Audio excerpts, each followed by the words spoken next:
আজকে হবে মুসুরির ডাল। আমি তেল আর নুন দিয়ে বসিয়ে দিচ্ছি।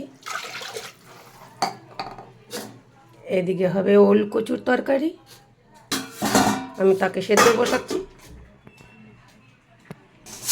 ডালটার মধ্যে একটা সিটি মারলেই হয়ে যাবে, তাই আমি ডালটাকে বন্ধ করে দিচ্ছি। ওল কচুটা আমার মোটামুটি সেদ্ধ হয়ে গেছে, আমি নামিয়ে দিচ্ছি। 2 পিস আমি বেগুন ভেজে নেব।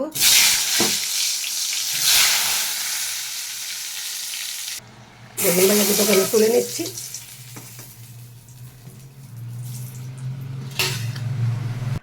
এই তেলের মধ্যে দিয়ে দিচ্ছি একটা তেজপাতা আর কিছুটা গোটা জিরে,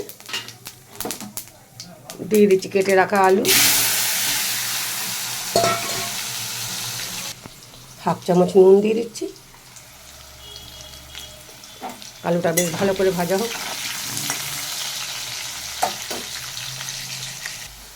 আলুটা ভাজা হয়ে গেছে, দিয়ে দিচ্ছি সেদ্ধ করা ওলকচু।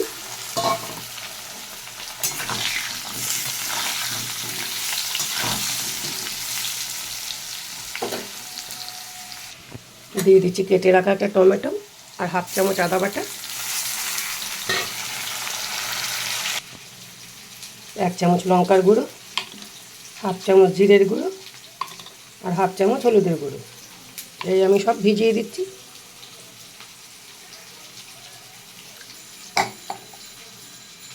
আমি আর 1/2 চামচ নুন দিয়ে দিলাম।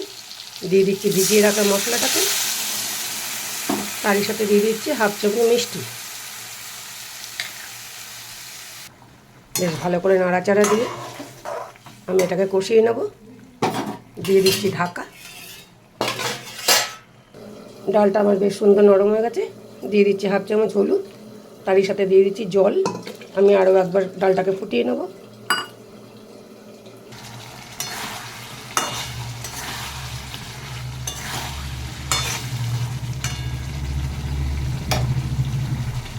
মশলাটা ভালো কষানো হয়ে গেছে, দিয়ে দিচ্ছি জল।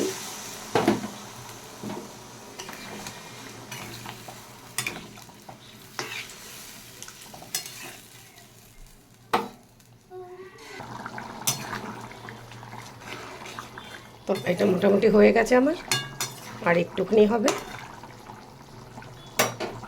নামানোর আগে একটুখানি ভাজা মশলা দিয়ে নামাবো। অল্প করে একটু ভাজা মশলা দিয়ে দিচ্ছি, তরকারিটা নামিয়ে দেবো। কেন ভাজা মশলার মধ্যেও শুকনো লঙ্কা দেওয়া আছে, নাহলে ঝাল হয়ে যাবে।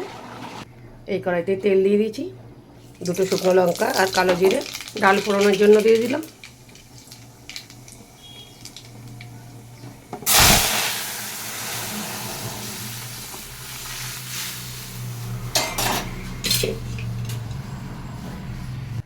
ডালটা ফোড়ন দেওয়ার পরে আমি 2টো ধনেপাতা দিয়ে দিচ্ছি।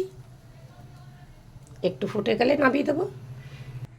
ডালটাকে আমি নামিয়ে দিচ্ছি।